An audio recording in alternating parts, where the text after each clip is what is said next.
Bonjour, dans cet exercice, ce que je vous propose de voir, c'est comment adapter la perspective d'une image sur une autre image. Donc par exemple, si on prend un cadre, on va l'amener vers un mur et on va essayer d'adapter ce cadre à la perspective du mur. L'objectif, c'est ça. Donc je vais vous montrer deux méthodes qui fonctionnent bien dans Photoshop. Donc c'est parti, on y va. Alors, vous voyez, dans cet exercice, j'ai ouvert la photo du salon. Donc, c'est l'image d'un mur. Vous voyez, surtout ce pan de mur à gauche qui est bien en perspective. Donc, ça, c'est la première image. Et la deuxième image, donc sur le deuxième onglet, c'est la photo d'un cadre, d'un tableau de Marilyn Monroe. Donc, l'objectif est très simple. On va caler la photo avec le cadre donc, de Marilyn Monroe sur le mur ici. Et l'objectif, ça va être de suivre la perspective de la photo. Donc pour cela, je vais vous montrer deux méthodes qui sont efficaces, les deux méthodes les plus utilisées. Donc la première méthode, on va aller sur la photo. Je vais récupérer la photo. Alors, je peux faire un CTRL A ou commande A sur Mac, copier, CTRL C ou commande C sur Mac, et puis coller la photo avec CTRL V ou commande V sur Mac pour récupérer la photo ici dans la composition avec le salon. Donc vous voyez que du coup, il a fait un nouveau calque.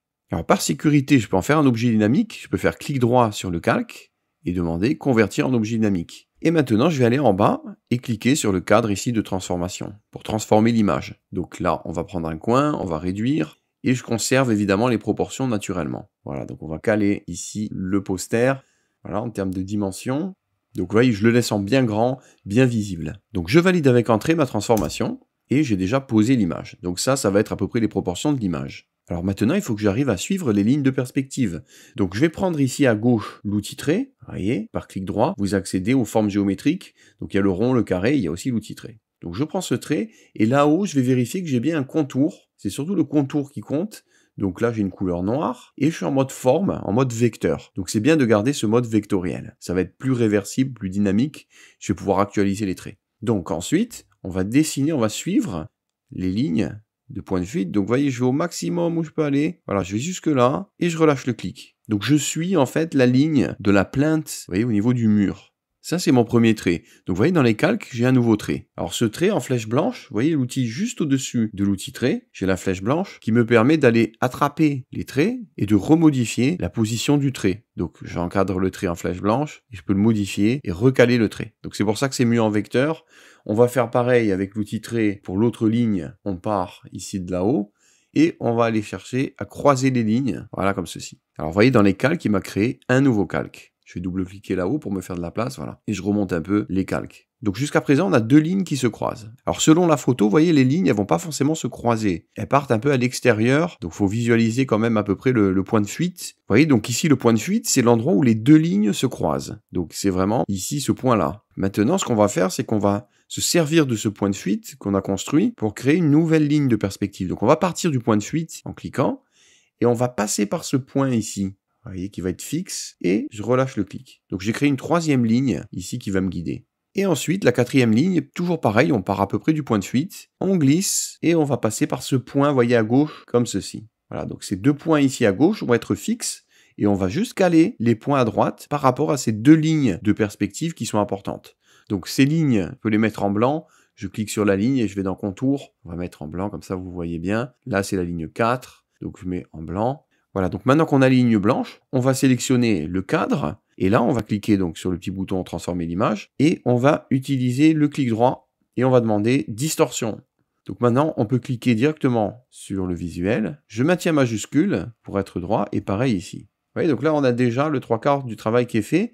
Maintenant, il y a un petit ajustement quand même pour resserrer à gauche, parce que là, on a un peu trop étiré le cadre, donc on va ramener ce point-là, le point milieu, et on va le ramener vers la gauche. Voilà, comme ceci. Et on va essayer de retrouver les proportions. Donc là, c'est un peu à l'œil, comme s'il était plaqué sur le mur. Et là, on va remonter ce point. Et n'oubliez pas que ce point, il doit être aligné avec la ligne guide blanche qui est en haut.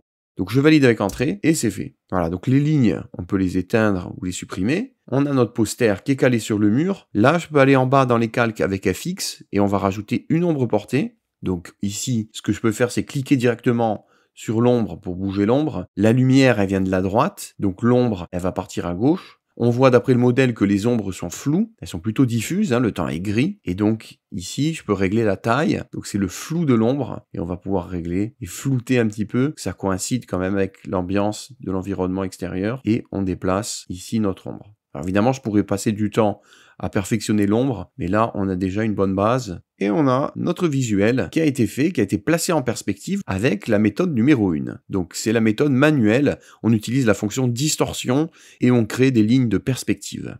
Alors, on va passer à la méthode numéro 2. Donc, je vais dans l'historique et je rembobine. Voilà, je reviens au moment où j'avais importé mon cadre. Donc ici, vous voyez, dans les calques, on a le cadre. Donc la méthode numéro 2, elle a le mérite d'être un peu plus précise parce que l'image va se caler automatiquement sur la perspective. Donc je sélectionne mon calque et on va récupérer la sélection du calque. Donc ici, je peux faire un clic droit sur la vignette et demander sélectionner des pixels.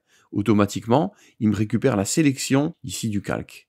Vous voyez les petits pointillés. Donc là, on va copier ce morceau d'image. Donc CTRL-C ou commande C sur Mac. On désélectionne, c'est fait, on a copié. Et maintenant, on va créer un nouveau calque vide, que j'appelle par exemple cadre, qui va contenir l'image et pour lequel on va appliquer la perspective. Donc c'est un peu spécial ça, il faut copier l'original et on va la coller dans le filtre. Voilà, donc j'ai mon nouveau calque. Ici, j'ai copié l'image, donc cette image, j'en ai plus besoin, je l'éteins avec l'œil. J'ai bien mon calque vide qui est sélectionné, qui va contenir le cadre, et je vais là-haut dans filtre et je vais demander point de fuite. Donc on appelle le filtre point de fuite. Alors, vous voyez, ici, vous avez l'outil création de plan. Donc, il nous dit, cliquez sur les 4 coins d'un plan pour créer un plan d'édition. Donc, on clique une fois, on clique 2 fois, au niveau des coins du plan. Là, je m'appuie sur les plinthes du mur. Et on a notre grille. Alors, la grille, vous voyez, on clique sur les coins, on peut déplacer les coins. Quand c'est en rouge, c'est pas bon. Donc, il faut vraiment que vos lignes, ici, les lignes sur les côtés, verticales, soient bien verticales. Donc, à vous d'ajuster. Il ne faut pas que ce soit en rouge, il faut que ce soit en bleu. Et vous avez la grille ici qui apparaît. Alors cette grille ici, on peut régler le pas. Ici, si vous réglez, vous voyez, c'est juste pour un confort visuel, on voit le pas de la grille. Alors ceci étant fait, maintenant la manipulation qu'il y a à faire, c'est juste coller ce qu'on avait copié. Donc on fait un CTRL-V ou commande V sur Mac et ça colle notre sélection. Et vous voyez, dans la foulée, on a l'outil donc sélection ici et on peut cliquer avec la flèche noire sur le visuel et on déplace le visuel. Et vous voyez, l'image s'adapte automatiquement à la perspective.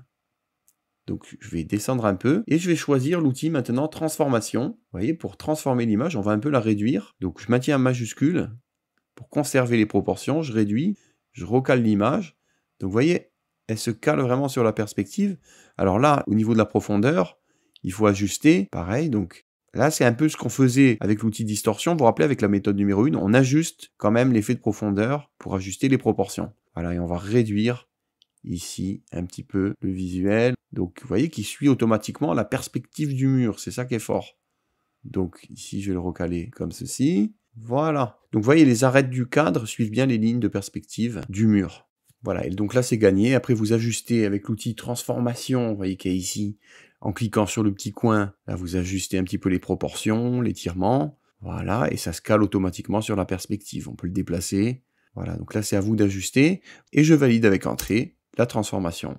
Voilà, donc ici j'ai bien le cadre en perspective. Je vais sur mon calque, on va en bas comme tout à l'heure dans FX, on choisit ombre portée. Donc là il m'a gardé le dernier réglage, ombre portée. Vous pouvez cliquer sur l'ombre, ajuster l'ombre, régler la taille, donc c'est le flou de l'ombre, l'opacité de l'ombre, etc. Vous pouvez ajuster, valider avec OK. On a bien l'effet qui est appliqué d'ombre et surtout le cadre qui est en perspective. Voilà, donc là je vous ai présenté 2 méthodes. La méthode numéro 1 où on fait la fonction de transformation distorsion et on applique manuellement le réglage grâce aux lignes de perspective qu'on a créées.